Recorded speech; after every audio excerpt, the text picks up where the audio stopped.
The losers swing. How many of you had an imaginary friend when you were young? Do you remember why you made them, and when you finally let them go? Do you know where they came from? I do. I remember. Not out of nostalgia. I remember out of regret for ever having dreamt him up, for bringing him into my life. Lonely people make poor decisions, and now I'm paying the price for it, only, I'm not the only one. That's what pains me more than anything else. I was a latchkey kid growing up. My father served in the army overseas, and my mother took up a job at home to further support us. My mother didn't return until a good couple of hours after school let out, so I'd be alone for a good while. I was an only child and had trouble making friends, so this compounded my loneliness. There was a playground about 2 blocks from my house that I'd frequent after coming home from school. I could get there faster by cutting through a small, but thick, forest clearing behind my house. It depended on how I was feeling whether I'd do so, as the canopy of the tree line made the forest below dark as all get out. Some days I'd cut straight through, and some days it made me far too rattled and anxious to try. The playground itself was very old. There had been some additions to it over the years, as well as some parts getting replaced for safety reasons. However, I don't think anything short of a full power wash could get all the rust off the swing set chains and corners of the jungle gym. I overheard kids at my school talking about how creepy the place was now and then. Some even came up with their own urban legends surrounding the place. I never found it that scary though. To me, the wear was almost comforting. Whenever the playground was empty, I'd imagine all the kids who had played there. I'd imagine them in all the old outfits I saw from vintage photos and history books at school. They'd throw around old slang and lingo amongst each other, and I'd watch from the lone swing set in the corner of the playground. The losers swing. It was called that due to being a swing set with only one swing. Over time, the second swing's attachment to the chains had degraded in an unrepairable way. So, they detached it. From what I understand, the playground had already been on the chopping block for years. The town didn't want to bother shelling out the cash to replace the whole thing. So, only one person could swing in it. Instead of being jealous or fighting over the seat, most kids who came there would make fun of whoever was using it. After all, to use the swing was to use it alone. You don't play with anyone else, you just swing. By yourself. Even with that kind of baggage attached to it, it never dissuaded me from using it. I was pretty used to being by myself, so it wasn't hard to tune everyone else out. Also, I was scared of falling off the jungle gym. I'd seen it happen before, and it looked like it hurt. After a while, I made up an imaginary friend. I sort of modeled him after one of my dad's friends, because I thought he was cool. Called him Rob. An older guy in his 30s, who seemed to have an answer for everything you asked him, and a story to match. When I used the swing, I'd envision the swing next to me repairing itself, and he'd take the seat. I'd ask him why the sky was blue, and he'd say, well, 'cause it's God's favorite color. I'd ask how planes stay in the air, and he'd tell me they had people behind it blowing it forward real hard. I'd ask all the questions kids ask, and he'd always have an answer right away. Only one question seemed to stump him. I asked, why do people die? He looked at me, tilted his head, and stared for a long while.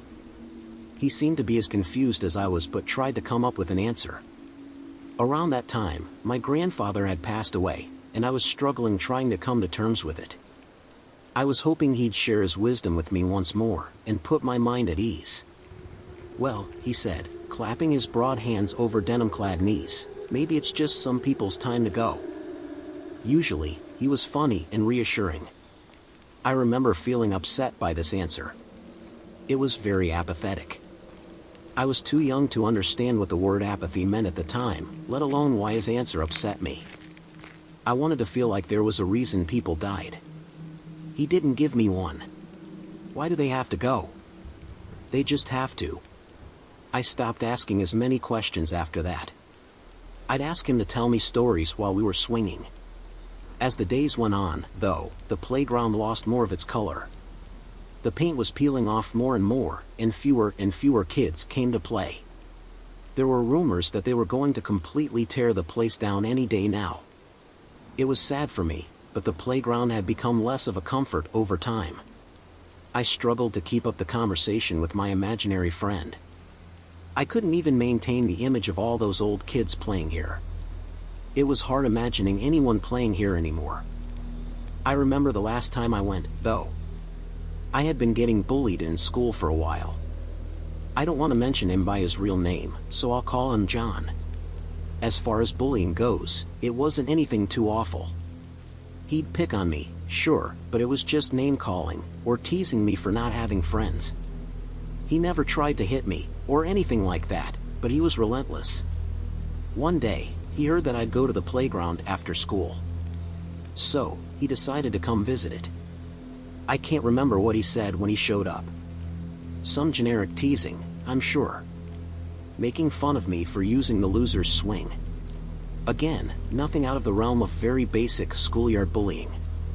I tuned it out the best I could and kept swinging, my gaze glued straight ahead. He got mad that I was ignoring him and grabbed the chains mid-swing to stop me. That's when Rob got up. I remember his face twisting into a terrifying, enraged expression, his face red as a beet. He pointed at John and screamed at him to get away from me, and that he'd beat him half to death if he didn't turn tail. I flinched, completely horrified by how angry he was and wanting to shrivel into myself like a snail to hide from it. I don't know what came over him and had never seen him act like that before. That isn't even what haunts me about it, though. It's the fact that John heard him, too. I remember the shocked expression on his face, like he couldn't believe what he heard. Taking the opportunity, I stumbled off the back of the swing and took off as fast as I could. I cut through the forest, shielding myself with my arms from all the branches and brambles. It felt like the forest stretched into forever as I ran, my heart pounding, and my lungs burning. Even though I knew that I was all alone, I couldn't shake the feeling that I was being chased.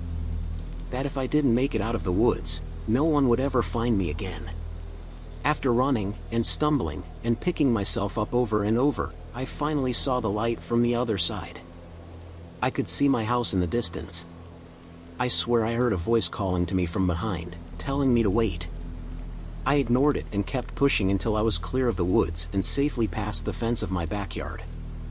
I ran into my house, locked all the doors and windows, and hid in my closet for hours until I heard my mom come home. I tried my best to act like nothing had happened, but she knew something was up. She was always worried about me. I ate dinner and went to bed early, clutching the blanket to my body like a protective cover the whole night. That was the last time I ever saw John. I didn't see Rob for a long time either. In the following days, they had put up missing posters all over the neighborhood for John. He hadn't come home, and I seemed to be the last person who ever saw him. The police visited our house and asked me some basic questions about it since a few of his friends knew he had come to the playground for me specifically, but didn't come along with him that day. I gave them a general summary of what happened, without Rob's part in the story. I just told them he had come to the playground to bully me, and that I ran back home. They seemed to accept what I said and didn't come to question me again after that.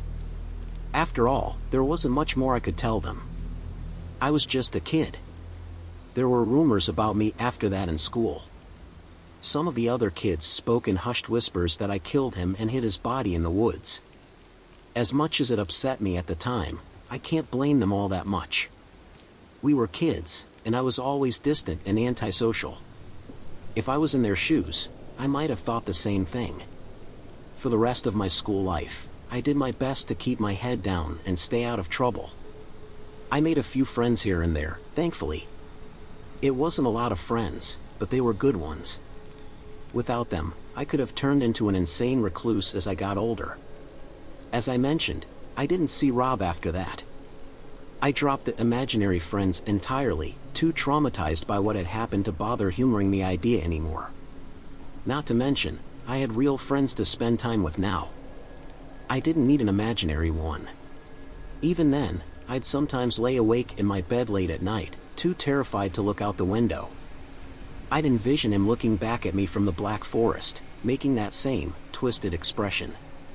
The fear faded over time, but it still lingered in the back of my mind now and then. Years passed, and that fear still clung to the back of my mind when life dealt me another terrible hand. Recently, my mother passed away. My father had died quite a while before that overseas, so she was all I had left in terms of family. The grief broke me. I retreated into myself after the funeral, content to live alone and not form any more connections. The idea of losing anyone close to me again was mortifying, and it was hard to imagine surviving that kind of pain a third time. That's when Rob came back. At first, I would catch a shape just out of the corner of my eyes when I looked in the mirror. I accepted it as exhaustion and was more preoccupied with marveling at how shitty I was starting to look from neglecting my needs. It kept happening, though. Sometimes I'd catch a glimpse of him sitting down in one of my chairs, and he'd be gone by the time I'd look back. I'd wake up to the sound of the TV on in the living room, usually on some sports channel. No matter what I did though, I could never catch a full look at him. I started to assume I had finally snapped and completely lost it. I was second-guessing what was real and what was fake at every turn, and the feeling made me isolate myself even more. I started to think I was a potential threat to society, and that I'd be better off either not associating with it, or dead. In my lowest moment, that's when I heard his voice again for the first time. It was distant and faint. Though, I could swear he said, "Pick yourself up, champ." I bawled on the floor when I heard it. It was a cocktail of wonderful, horrible emotions. It was a familiar voice, reassuring me. It was like hearing an old voicemail from a long-lost friend. At the same time, it was hard to forget what had happened all those years ago, and why I was scared of him in the first place. Not to mention that hearing voices in my head didn't feel like a great sign. But at least I didn't feel quite as alone. It was sort of a wake-up call. I tried putting myself back together. I started sleeping on a more regular schedule and made sure to eat at least 3 times a day. I tried reaching out to old friends and socializing more. I had grown agoraphobic over the months I had spent locked away inside. So, I did my best to get outside for as long as I could manage each day. I've gotten a lot better. I feel healthier than I ever have, and I'd like to say I'm okay again. I've recovered, at least. Only, I thought that would make Rob fade away, back into the recesses of my mind. He hasn't. I still see him. Whether out of the corners of my eye, in old photos, or even in the distance outside my house. I still see him. Sometimes, at night, I hear his voice muffled outside my window. I try to pick it up on my phone, and the nights I leave it recording are the nights he doesn't talk. That's not the only thing bothering me, though. The same time Rob started appearing again, John's case was reopened for investigation. The playground was torn down decades ago. However, they've recently been clearing the forest behind my old house as well.